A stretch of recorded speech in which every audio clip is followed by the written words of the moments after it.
Thank you so much for being with us, Secretary Foxx. I have the honor of moderating what I really think is one of the highlights of our talks today. With all due respect to our other speakers, I think many of you gathered here to see what Anthony Foxx, who is our Secretary of Transportation, has to say about the future of transit.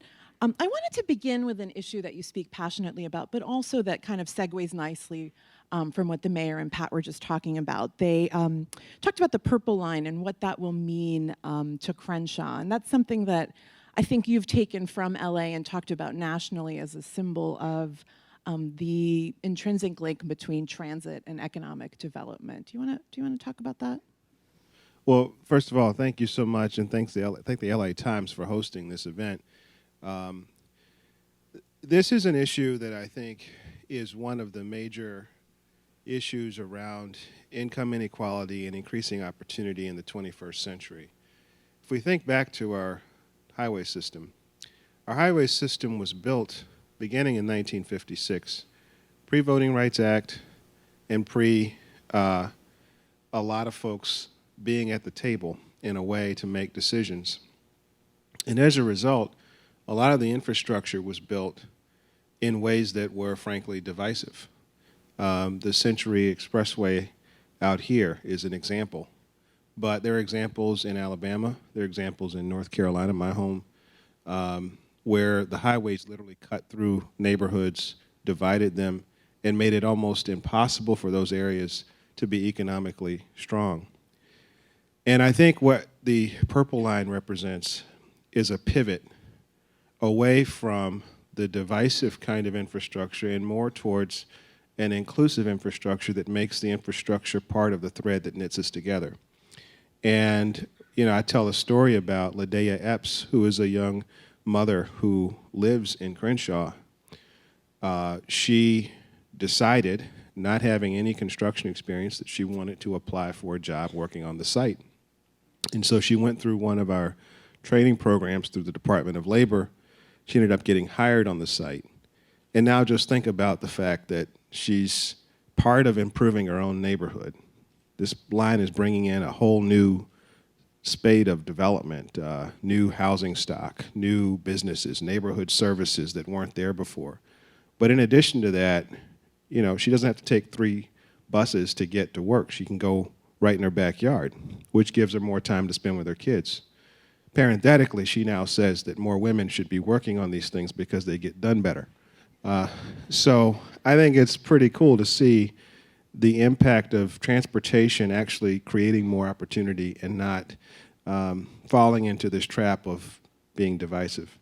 I wonder if it's worth dwelling a little bit on how we got to the trap, as you speak of, and I say this with a little bit of experience. My first book was about immigration in suburbia, and the 2 anecdotes that I kind of think about actually relate to transit. One was the image of men walking to work across concrete dividers, across mini malls, across highways with no sidewalks in central New Jersey. And the second were these van pools, these men with vans who would charge $1 to go from apartment complex to apartment complex to get people to the office parks, also across the suburbia that we've become. I'm sure it's a familiar scene. How did we get to a point where transportation did not keep up with changing American demographics?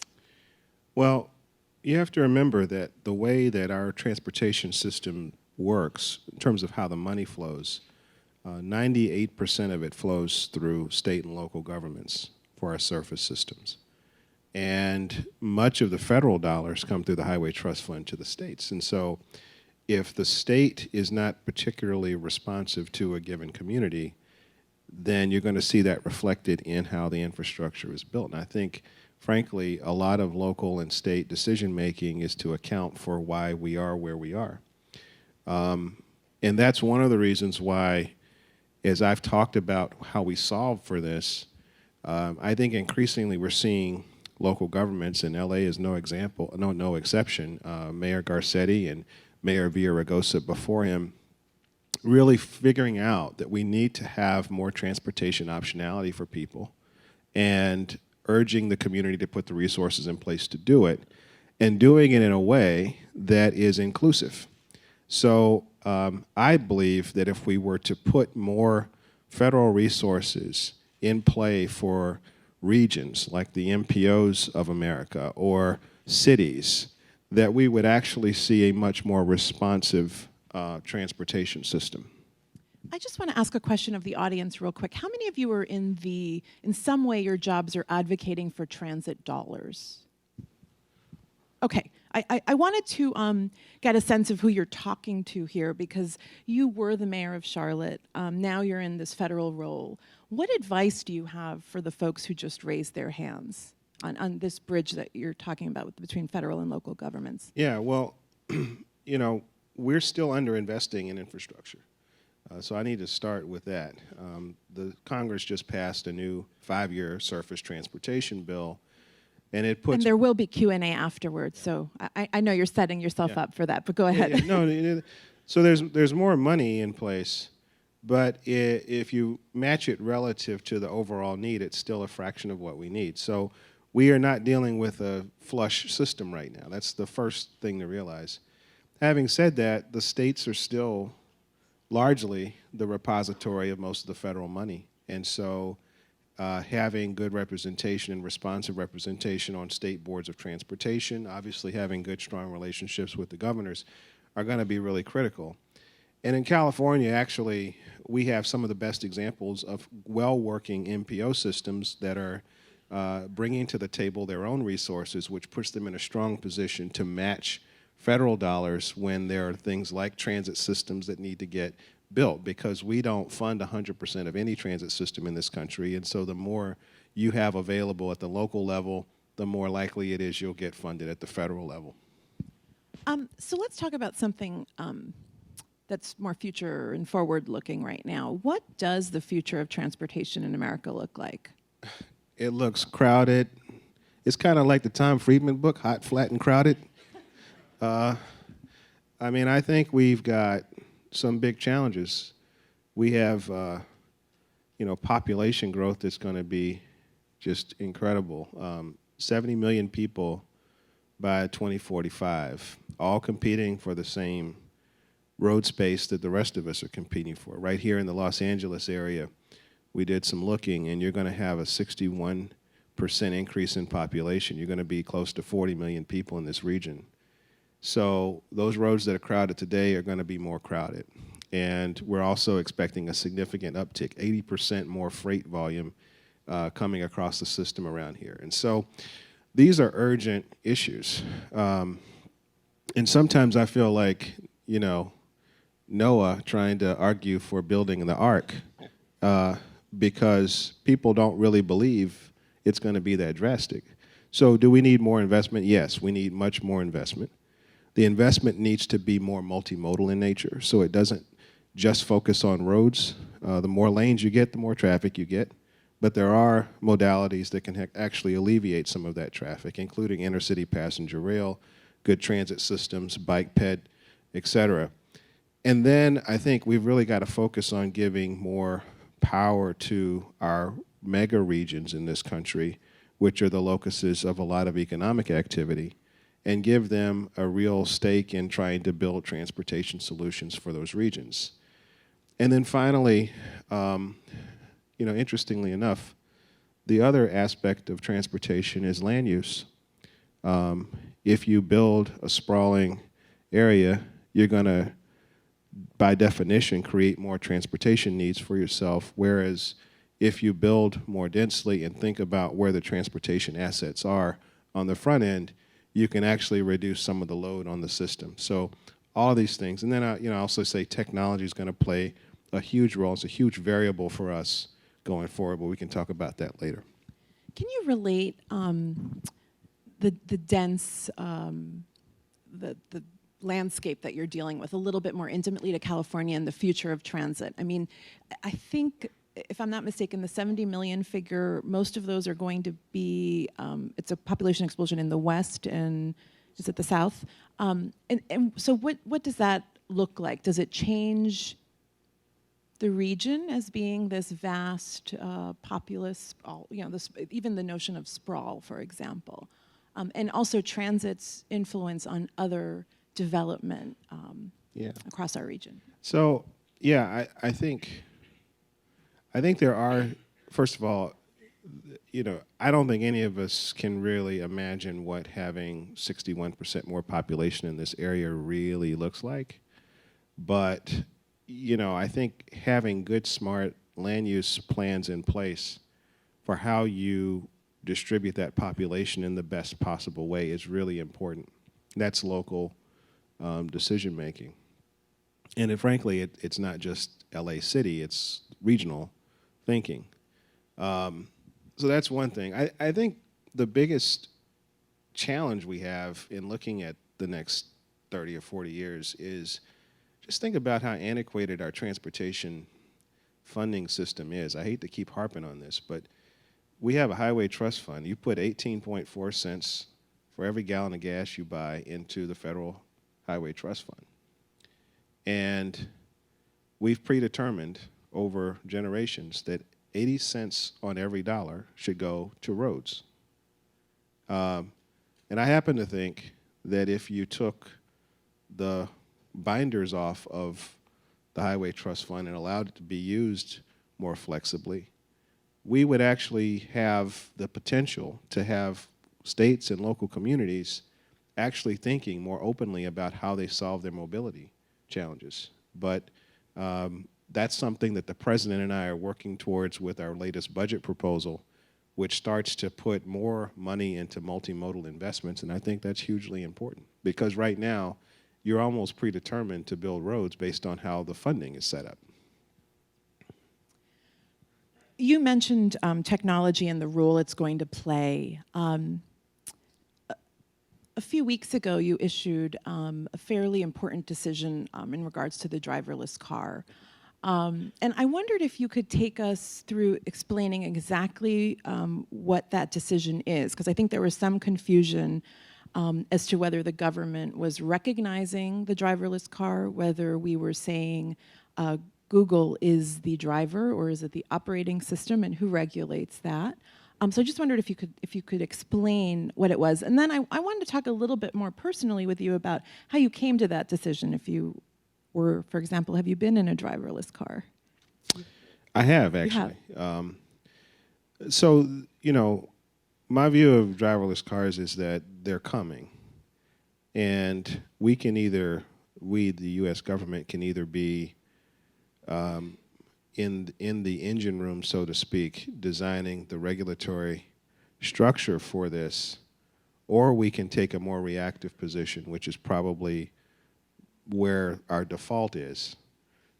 But the advantage we have with being more proactive about it is that we can begin to not only educate ourselves, but to begin working with industry so the standard setting is being done in real time as the technology is being developed. And I think there's an advantage to that.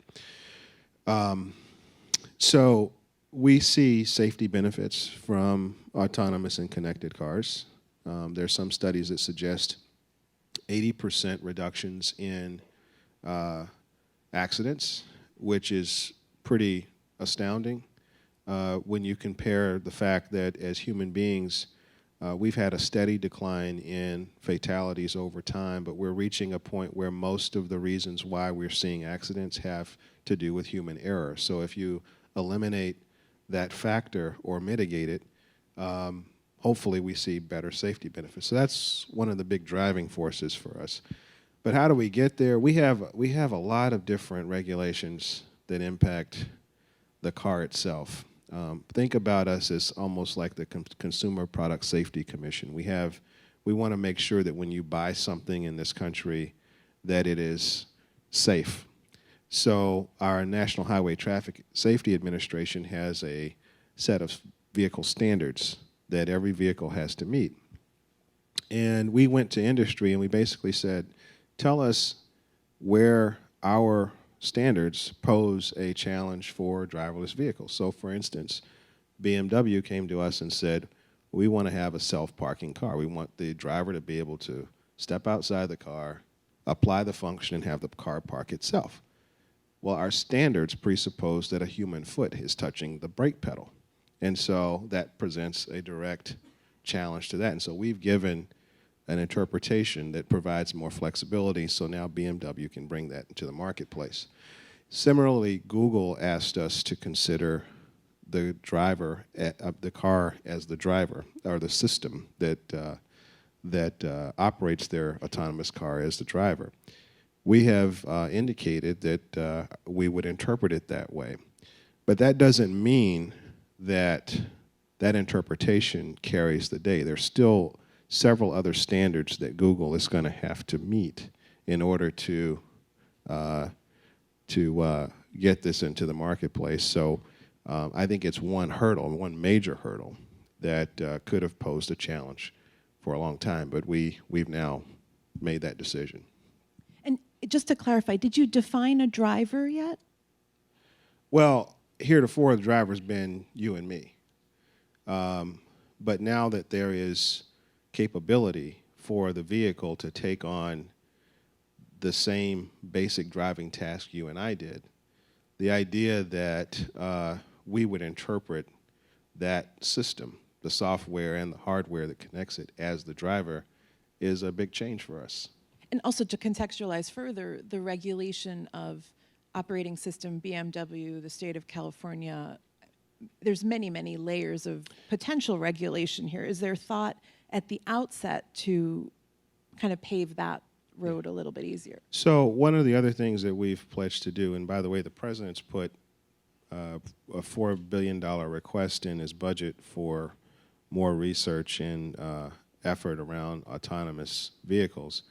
But one of the things that we have also pledged to do over the next several months is to work with the states and others to develop best practices and some guidance that we hope states across the country will adopt. And so if you think about it this way, the U.S. government, and I'm being very simplistic here, the U.S. government basically establishes standards for the vehicle. The states basically establish the standards for driver qualifications. So you get your driver's license from California, but you can't drive the car until we approve the car at the federal level. So there's still places where the states have more of the definitional work to do, but we are working with them over the next several months, and we've promised by the summer to put out some guidance that hopefully will move the ball along. Most of us are familiar with the driverless car as the buzzword. You mentioned BMW and the self-parking cars. Is there anything else in your, I imagine experimentation comes to you first. Is there anything else you've seen that you want to let us know about? Well, I don't know if I could tell you about all the stuff I've seen.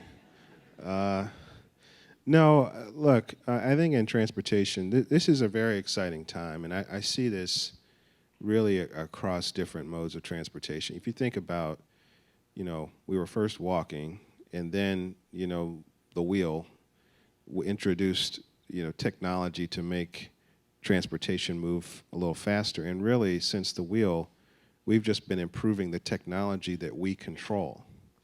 And now we're at a stage where now the technology can take on more of the operating tasks that we always assumed we'd be doing.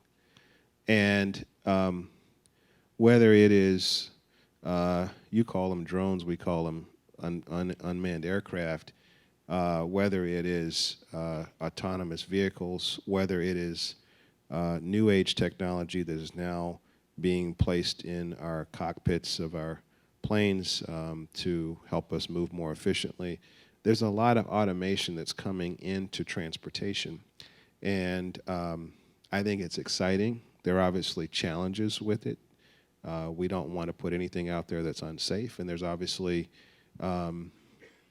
growing issues that need to be understood and thought about as it relates to security and privacy, and we're staying on top of those. So it's rare that we get someone with your lens able to tell us, you've been in LA for the weekend, so I just wondered if you could tell us, as you're driving and walking here, what is the lens of the transportation secretary on our city right now? What are some of the things you see, and then help us unsee them? What will they look like later? Well, I think what's exciting about this area is that, when I'll just be very colloquial about it. When I was growing up, LA was like the poster child for smog and for congestion and for long travel times. And what I see now is a community that is really trying to cut through that reputation and to solve some of these challenges. And actually, in a lot of ways, LA is going to be a leading indicator for the rest of the country because, you know, while my city was much smaller than Los Angeles, the same pressures are coming to Charlotte, to Atlanta, to, you know, you can name a bunch of cities in the South and the West that are going to be right where LA has been. So as you build a multimodal transportation network that starts to relieve and mitigate some of that traffic, as you stay ahead of the curve in integrating technology and transportation, which I see happening here, you've got a lot of folks here from SpaceX to Hyperloop that are coming up with some great ideas about how to solve transportation problems and integrate commercial space. I think the future is very bright. You've got so much thought leadership happening here, both in government and in the private sector, that I feel very good about where LA is headed. So on that note, I think we're going to open it up to the audience. We have about 10 minutes, maybe a little bit more than that, for questions. If we could keep them to a question, and please identify yourself before you ask it. Good morning, Secretary Foxx. My name is Damien Goodman. I'm the Executive Director of the Wichita Subway Coalition. First, a message from Congresswoman Bass from the local hire on the Crenshaw line. She's appreciative of that and the leadership you've shown there. She's wondering if now the FTA can simply, through administration, do that for every project going forward without requiring congressional authorization every year. The second question, I was really touched by your recognition of the challenges that transportation infrastructure has had on low-income and community colors in the past. We're experiencing that right now in the Crenshaw line corridor, where the line's being built at street level from 48th to 59th, and we're petitioning the Metro Board to potentially put that section underground. My question to you is, if the Metro Board does that, will you do everything in your power as the Transportation Secretary to facilitate what's necessary at your end so they can be implemented? Well, the short answer is, you know, once the community decides what it wants, we want to try to help. And so if the decision is made to try to bury a portion of it, we will of course try to help.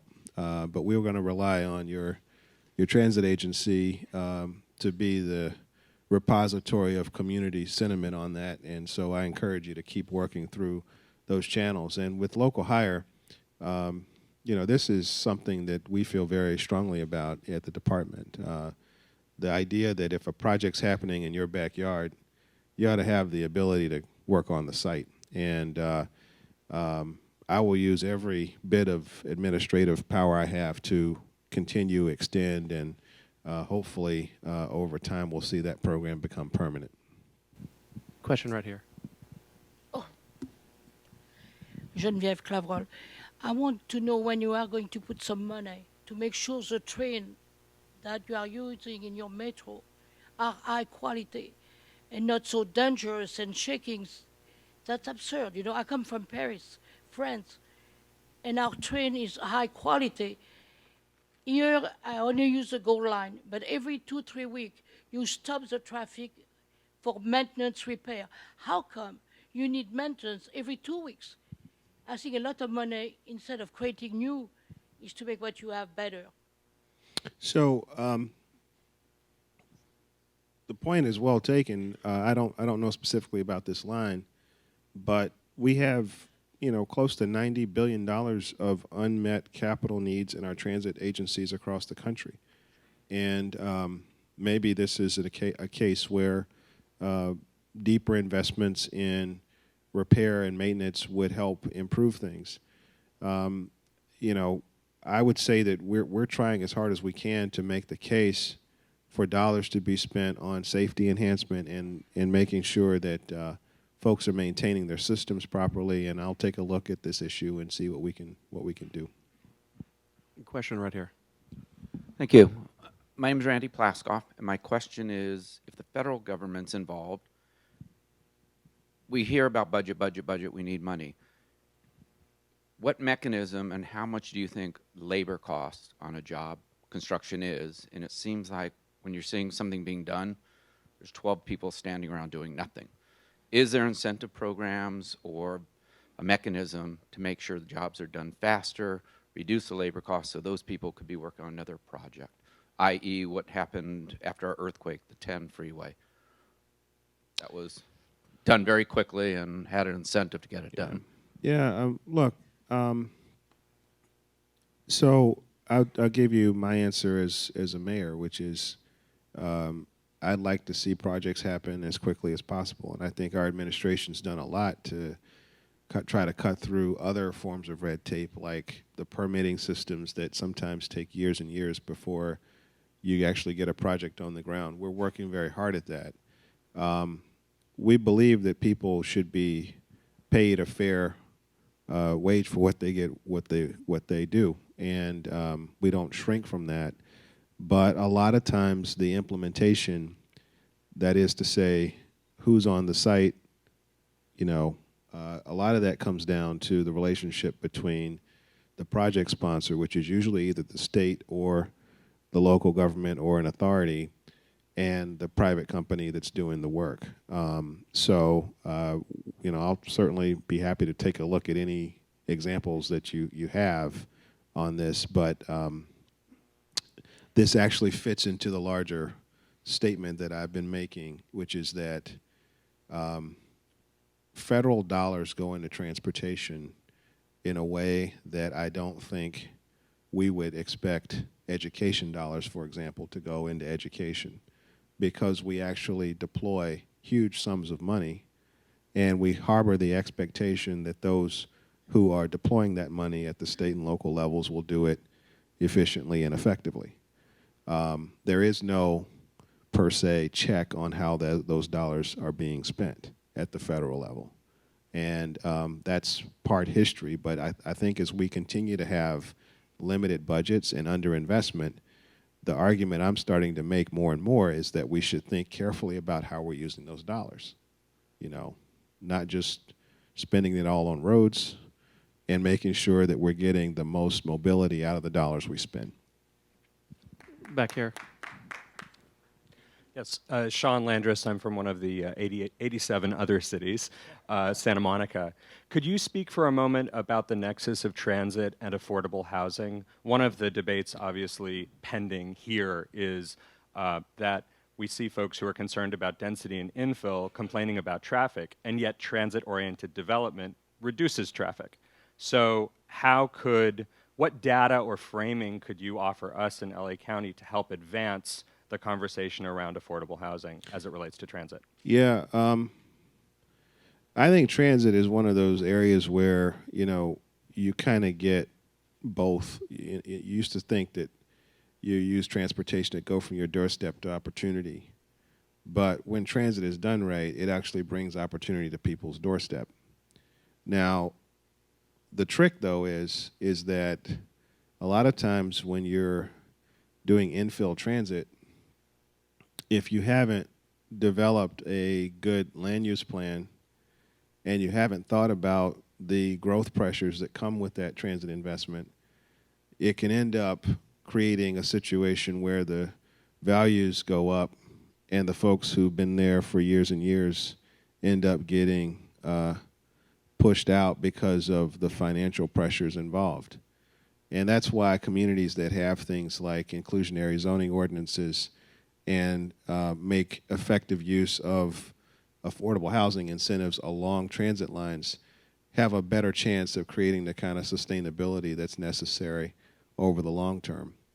This brings me to another point, which is that as our cities grow in this country, we have a growing problem, and you may be experiencing it here in this region, of low-income suburbs.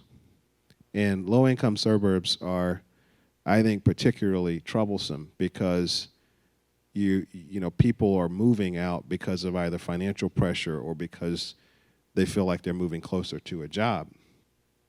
But they're also moving away from where public transportation is. And so I think we could find ourselves in a generation having very wealthy central cities and very poor suburban rings.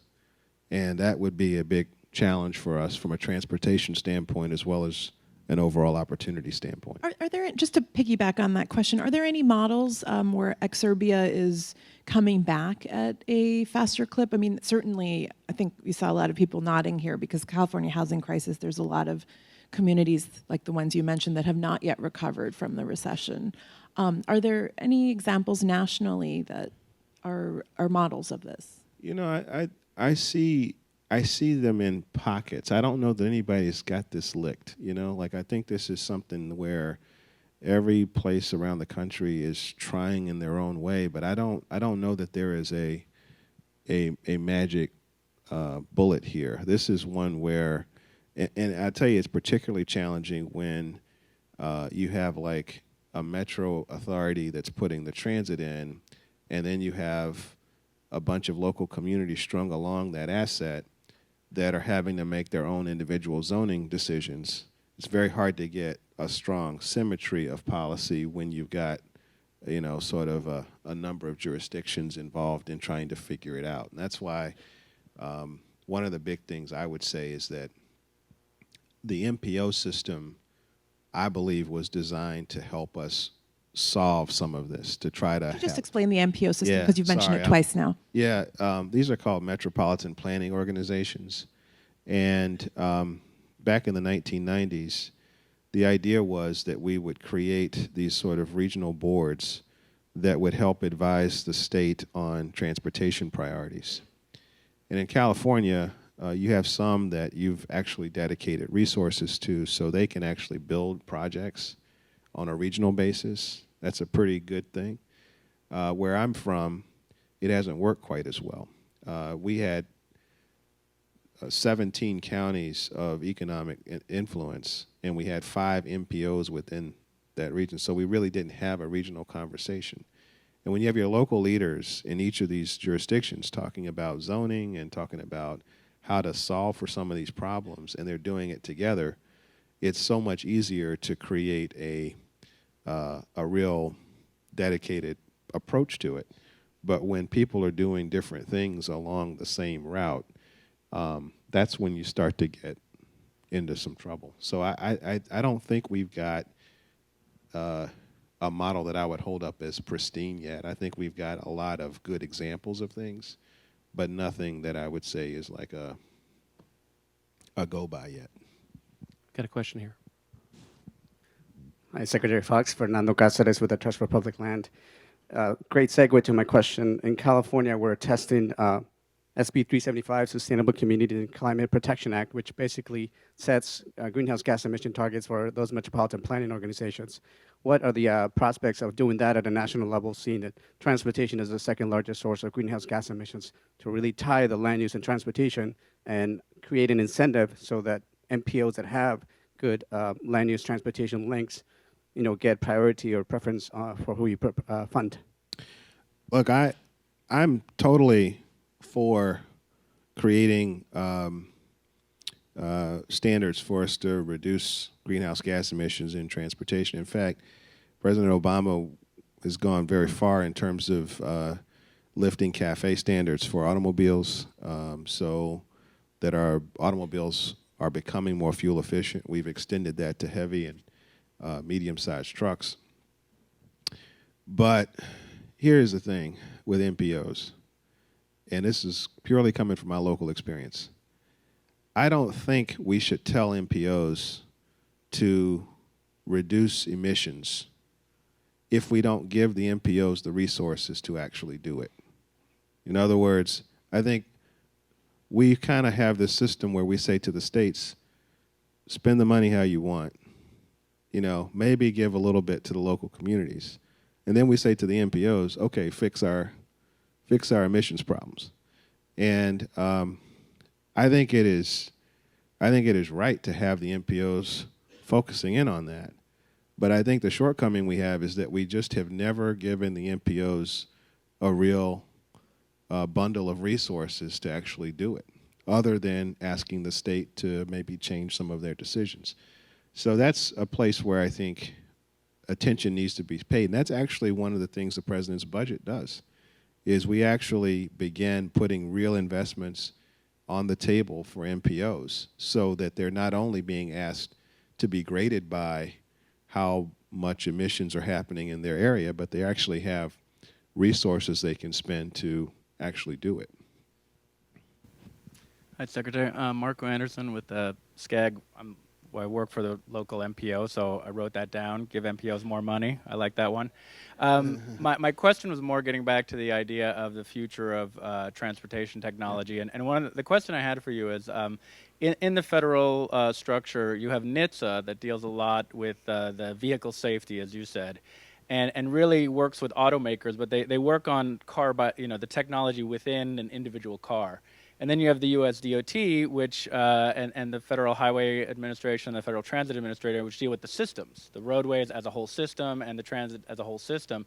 So it seems like these two departments haven't necessarily talked to each other very well in the past, and certainly at the local level, we get we talk to FHWA, automakers talk to NHTSA on a federal basis and don't necessarily deal with locality by locality. So you have the disconnect between the vehicle technology being at the unit and the system being on the highway level. And I wonder if you can address how that's being looked at moving forward. Well, I wish I had good news for you. I see the problem, but I think what we all have to acknowledge is that we have, our department is basically structured as things have come online, so the rail system, the aviation system, the automobile system, transit systems. We've kind of stacked our agency along these different modes basically as they've come online. And we've done a good job. I mean, I think over the last 50 years, no question that the systems have been safer and better because of the way we're structured. But how you structure an agency when a system is being built may be different than how you'd set it up once it's mature and you're trying to now manage and frankly integrate those systems so that they're moving more in sync with each other. And I think these are issues where the department's going to have to continue pushing over the next several decades to, maybe we'll have a time when there won't be a FRA, a FTA, a NHTSA, and a Federal Highways Administration. Maybe there will be a Surface Transportation Administration that will look at all of those things together. That's kind of a far-out idea, but as we've gone through our work in our Beyond Traffic study, what's become clear to us is that one of the big challenges for the 21st century for America is system integration. How do the highways, the railways, the transit systems, the bike and path, how do all those things fit together? And that's what you're asking here in Los Angeles, and that's what every community in the country is asking, because we've got a mature system. Now the question is, can we make all the parts punch above their own individual weight? And we have one more area in Los Angeles to integrate into that, which is the beach. So the next time that you're here, we will be able to take the train over to the beach and continue this conversation because our transportation story has just begun. So Secretary Foxx, thank you so much for being with us today. Thank you. We're very, Thank you very much. Thank you.